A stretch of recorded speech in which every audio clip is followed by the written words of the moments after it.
Hello, my name's Toby Thompson. I'm here today with Cliff Bowman and Tahzeeb Rajwani of Cranfield School of Management. Cliff Bowman is Professor of Strategic Management and Tahzeeb Rajwani is Research Fellow in Strategic Management. We're talking about social networking. Before we go on, this is a debate on the KI, a debate which we're very happy for you to engage in. So you'll see beneath this video there's a comments panel. Please leave your comments if you feel passionately about what we're talking about, and I'll mention that again later on. Gentlemen, we're here talking about social networking. And I like to think we have something of a Gen Y and a Gen X, not mentioning names there. Tahzeeb, is this networking? Is it media? Is it computers? What is this we're talking about? Basically, social media is here without a doubt, and we're seeing some serious changes. I think social media is still in an embryonic phase. People are trying to understand what are the kind of foundations, what does it really mean for business. But to kind of summarize and give you a taster of what it is, social media is about dialogue, not monologue, but dialogue. It's about engaging people in ways using various tools. And the toolkit within the social media toolkit includes things like podcasts, videos, social networking, all these elements where you're having engagement and dialogue. But principally technology, with a technology component. Exactly. The technology is there to facilitate these conversations that happen online instead of having it offline. So social networking, for example, would include the likes of Facebook, Bebo, MySpace. The new social networks out there include things like Dogster, BraveNewTalent.com, where you connect lovers of animals to each other, where you've got over 1 million users on Dogster, for example. You've got social networking sites like Facebook that have over 100 million people worldwide using it. Just today, around 100,000 people are going to go online and use Facebook to connect to people. In one day? In one day. But haven't we been talking for millions of years as a species? Cliff, dialogue is something that we're doing right now. Do we need technology to do that? To enable it, I suppose. I think that one of the... I'm fascinated to hear all that because not even Generation X, I think Generation B is probably more appropriate. So I'm ignorant, almost totally ignorant of these things that Taz is talking about. And that, in a way, is it's not just being a kind of a dinosaur. It's just something that doesn't seem to... I don't feel a need to do this. Now, one of the problems I feel we have is, I understand Taz's point about dialogue and interaction, and I think that sounds like a good thing. But having sent emails, and they've been misinterpreted because it's very difficult to put tone across, and affect and emotion in an email. And I've sent off a fairly swift and kind of jokey seeming response, and that's been misinterpreted and it's upset somebody.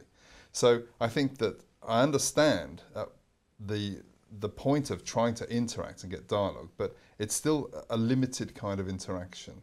And if you look at it from a kind of evolutionary psychology point of view, it's your million years thing, Toby, that we've evolved very, very sophisticated ways of judging mood and tone and feeling by looking at people's faces. And if you haven't got the opportunity to do that, or if there's a delay, a time lag, and you don't know how these things are being interpreted because you can't register the response, the immediate response from the individual.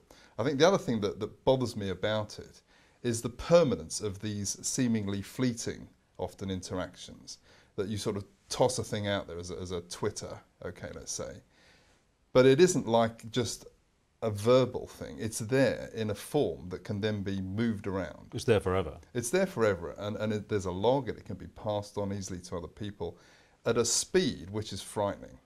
Which you don't control as well, which is another. So in terms of business, because we're here in a business school, and talking about the relevance of that to business, there's no relevance to that? It's not a reality that business people are facing right now with Gen Y coming up through the work organisations? I think it's very much a reality. I think the question is whether we understand the impacts of these developments on the normal running of business.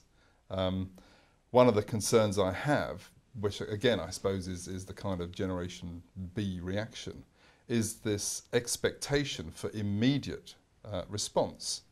Okay, so somebody sends you something, there's an expectation that somebody said, well, I sent you that Saturday night, Why haven't you read it? Yeah, why haven't you read it? Well, because you sent it on Saturday night. I know, Taz, I get your Twitter updates on my phone, and the thing goes bing bong every well, I wouldn't say every few minutes, but it's every few hours, certainly with a comment. How is that relevant to business? How is that relevant to organizations improving productivity and entering new markets? Yes, good question. Now, let me put things into context, yeah? President Obama came into power, okay? How did he come into power? He used social media. He was using it so effectively compared to McCain.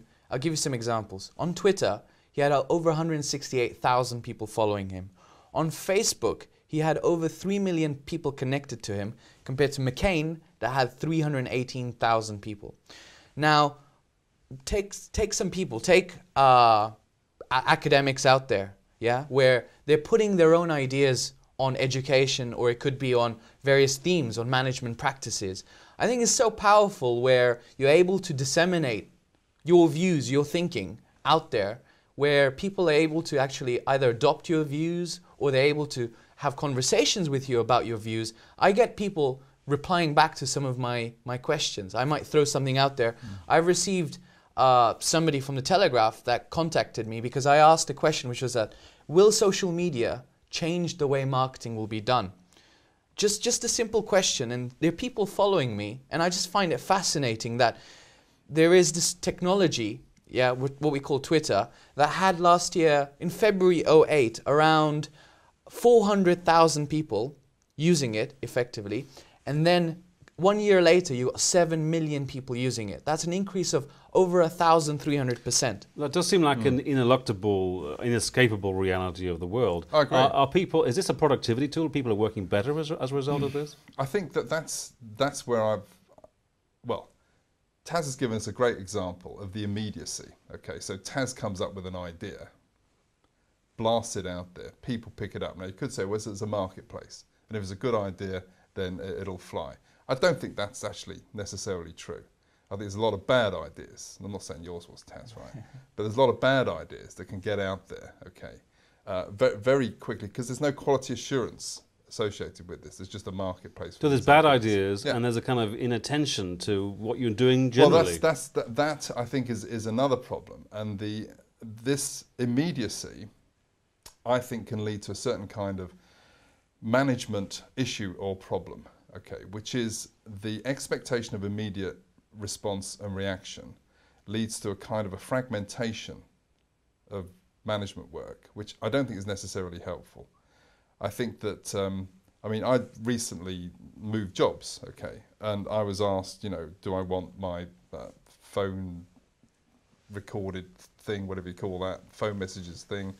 There was the email thing. There was two or three other devices, BlackBerry, etc., that I was supposed to. I thought, well, I don't want any of these things, because it seems like they're a huge burden on me that I have to clear all this stuff before I can actually start what I would consider to be work. And you're expected to be contactable at any time using any of those devices. Well, I think that the other problem with that, I think, is this 24/7 thing. There's no downtime. There's no rest. People take the BlackBerries on holiday.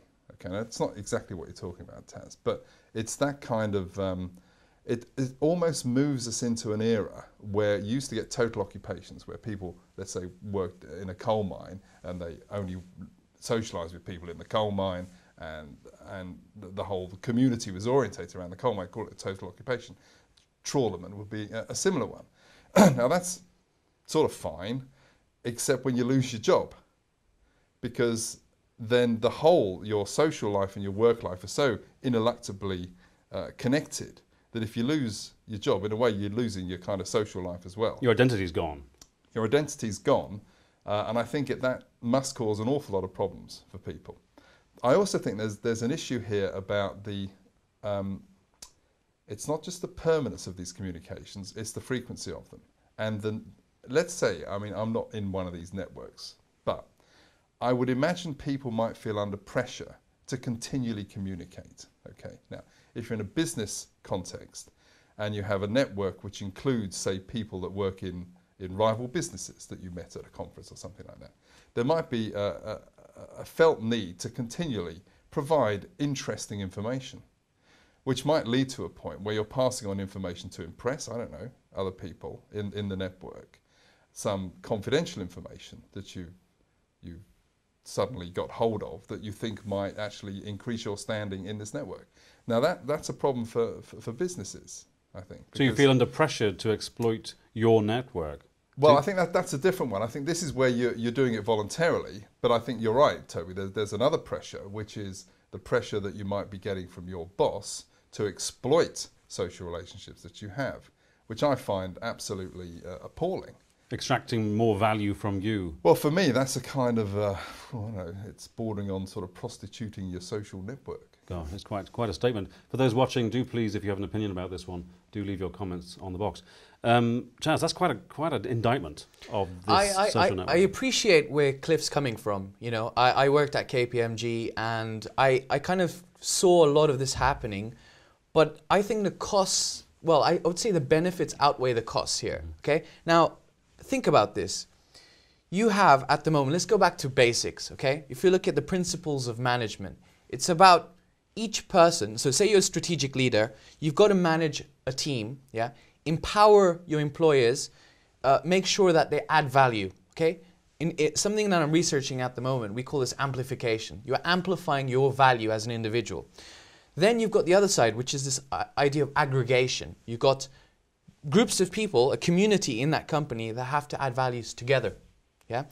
Now, let's think about the social networking aspect. You've got the potential of using communities outside your own internal network to improve innovation processes. This is the kind of open innovation idea where you are able to, with social networking, for example, I know examples of Ernst & Young, T-Mobile, that are using it very effectively to engage and recruit talent. They're using it very effectively to find what exactly these people are all about and try to bring them into their companies. But aren't they tying it on that in a generational sense? Isn't this a generational argument? I agree, it is. Those companies you mentioned there probably want the new generation coming through their doors. They're coming through their doors anytime soon, if not now. Exactly. Isn't it generational, Cliff? Isn't it Taz and you kind of represent two ends of a spectrum, possibly? I think it must be. I think for people of Taz's generation, a lot of this they've just grown up with. Okay, so for them it's just kind of normal stuff. I think there might be a sort of a retiring generation of managers around my age, okay, who've never obviously grown up with this, and they have to make quite an effort to understand what's going on. Maybe they're fearful of these technologies. Well, certainly they are. If you don't understand something, then you probably are quite fearful of its consequences. Why are you not reinforcing the stereotype of you as a professor, maybe off planet? It does seem that I'm not onto Twitter, Facebook, MyFace, whatever you call it, and that's for the next generation. Are you reinforcing that stereotype? Well, that's a fact. To be provocative. I can't pretend to be au fait with these things because I'm not into it. But my sons are. I mean, they communicate through Facebook, it seems. So it's a new generational thing. So for business, it looks good. It looks rosy because the new generation is coming up through business. Yeah, and people, the custodians of business, the hierarchy up, should let it happen. Exactly, Toby. By the end of 2010, Gen Y would have outnumbered Gen X and baby boomers. Yeah, we're looking at the shift taking place where companies need to react now. They need to acknowledge that the shifts are taking place. The world's getting flatter. You got over 100 million videos on YouTube. It's just insane. There were more videos uploaded just yesterday compared to the whole of the month 3 months ago, right? The whole of the month. I mean, it's just insane. The shifts are taking place. Yes, companies have these pools of Generation X, Y, baby boomers, and so forth. And yes, there is resistance to these new technologies, but companies need to embrace them because there are opportunities out there to really reinvent some fundamentals, and companies need to embrace this, in my opinion. So businesses watch out, go with the flow, possibly, compared to... I think Taz is saying opportunities. Okay, I suppose I'm seeing too many of the downsides, and maybe there must be opportunities for the ones who can spot them and exploit them. And let's face it, classrooms have been around for thousands of years. Auditoria and people lecturing in classrooms have been around. It's resisted, it's maintained for a long, long time. Maybe it works. Well, now we're moving into a slightly different area here, and that's the extent to which how do people learn and get useful information. But we've already made the point that this is non-QA'd. I mean, that what's being blasted out there, there's sort of content pollution now because there's so much stuff. It's very difficult to figure out what's quality and what isn't, okay? But if we're thinking about, we talked about sustainable advantage and competitive advantage and how rapidly that can be dissipated. And we know that there are business schools that are putting all their content, or as much as they can, up on these freely available sites. Okay.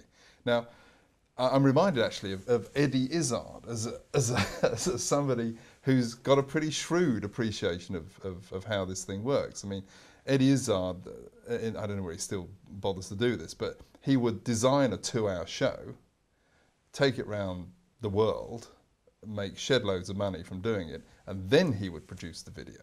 Okay. But that means every year he's got to invent 2 hours worth of material.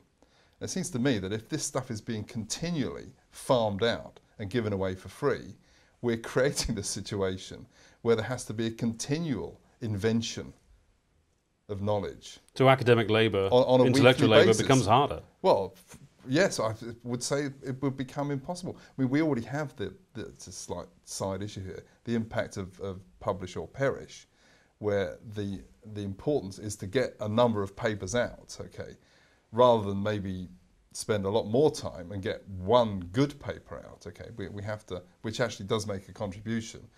I think you get a similar kind of pressure if, as soon as we produce new knowledge, it's freely available, then we have to do it again and again and again.